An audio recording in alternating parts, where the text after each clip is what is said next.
केतेटा गोल करली 3 2 3 5 5 10टा ठीक है।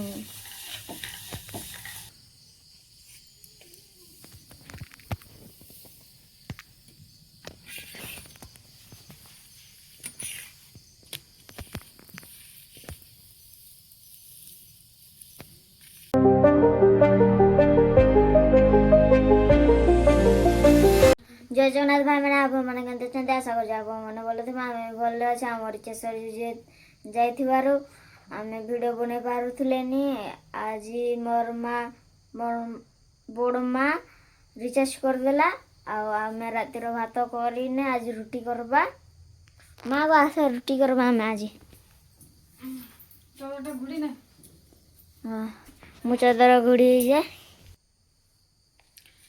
तो सांग माने आमर रिचार्ज सरी जाइथिला आमे गोटे दिन वीडियो आनी पारलेनी मो नानी से ढोड़े काम जाउची तापरे आज ताकू कहिले तो आज हमको रिचार्ज कर देची आज आउ थोड़े आरंभ करूचे वीडियो करबा पई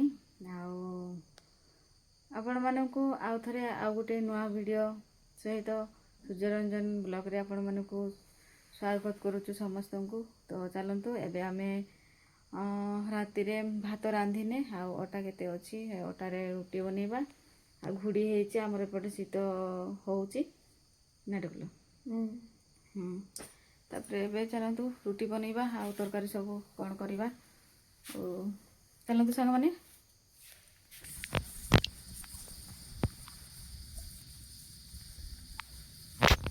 रुटीटा आगे बनाइबा तापर तरकारी करबा ठंडा ही बनले तरकारी गरम गरम खाइबा ना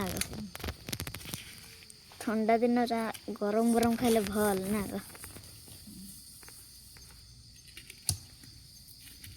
रुटी तो ठंडा हेले कुछ नहीं तरकारीटा गरम गरम खाए देखो भाई मैंने ना मोर माओटा ढालुची केनता या करबे को मने दिया करो पूजा रे टिके पूरी करबा टिके रखा हां थाउ से कथा देखो भाई मैंने ना मोर माँ गोल गोल करुची माँ तेल बदल ठीक कर दे तेल पड़ी मान हेबो केतेटा गोल करली 3 2 3 5 5 10टा ठीक है। तोर मामू हाथी देखते जाइथिले के जान जीव तो कहूला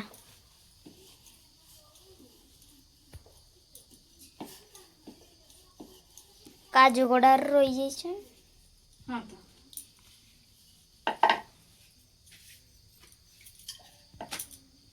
गण को भी जाऊ ना से काजू रुई डायरी नहीं छ की पे काजू डायरी ते रहउछन सेते एते न तबे देखी पाइबुनी की पूरा लटा गण ठारे लटा है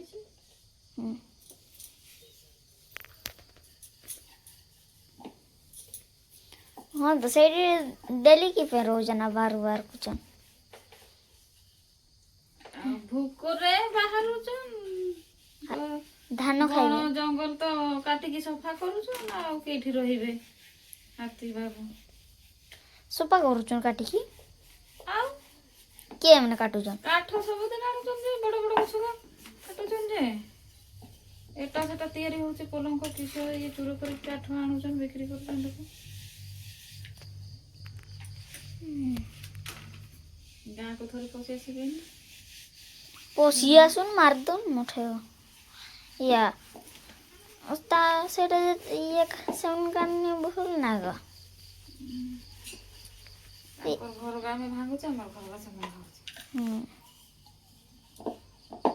देखो एना मोर मानिया जड़ेबो लिबी गल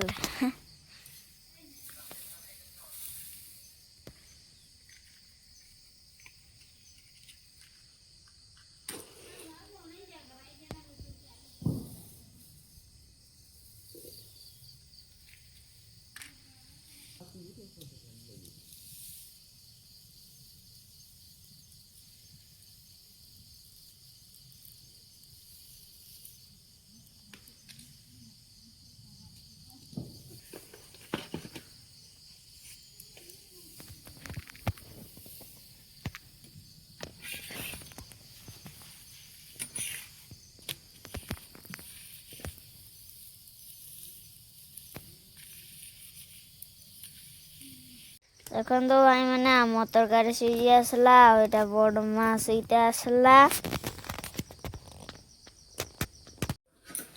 ତ ସାଙ୍ଗମାନେ ଫାଇନାଲି ଆମ ରୁଟି ତରକାରୀ ହେଲା, ଆଳୁ ଆଉ ଡାଲି ତରକାରୀ। ଦେଖନ୍ତୁ ଏପଟେ ମୋ ପୁଅ ବାଢୁଛି। ସବୁ ତରକାରୀ ବାହାର ସାରିବେ ନା ସବୁ ତରକାରୀ ଟିକେ ଥାଉ। ଦେଖନ୍ତୁ ସାଙ୍ଗମାନେ ଆମର କୁର୍ଥ ଡାଲି ଆଉ ଆଳୁ ତରକାରୀ ଆଉ ଏଇଠି ରୁଟି।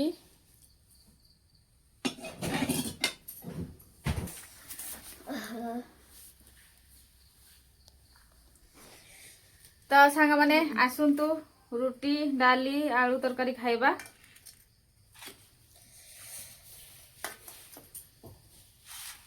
ତ ସାଙ୍ଗମାନେ ଆଜି ତ ଆମର ରିଚାର୍ଜ ନଥିଲା, ତ ଆମେ ଖାଲି ଆଜି ରାତିର ଭିଡ଼ିଓ ହିଁ କରିଛେ, ଆଉ ସକାଳ କରିନେ।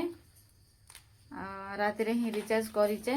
ତାପରେ ଦିନ ସାରା ଆମେ କାଠ ଆଣିବାକୁ ଯାଇଥିଲେ, ମାନେ ଝୁରି କାଠ।